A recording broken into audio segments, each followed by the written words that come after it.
Hey guys, I ordered a set of these for 12 bucks, and I ordered the whole thing because you can see it's pretty wore down, but I drew a mark around it so I can get it exactly where it's at, and if the new one starts to show any wear, I'll know to lower it or move it.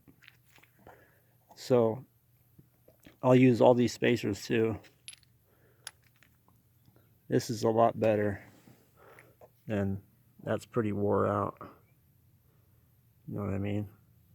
So I just been using vice grips on it. Vice grips.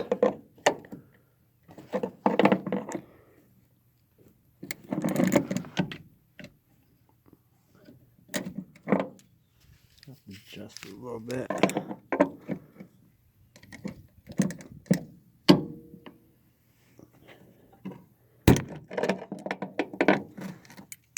On mine, I had to remove the speaker in the corner, so I'm going to clean this all up.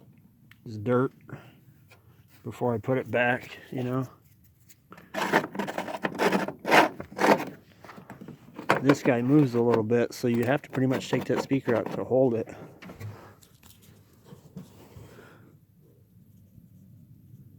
This moves around.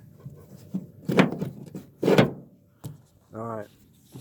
It shuts nice though on the other side. You should do it to yours. Thanks for watching.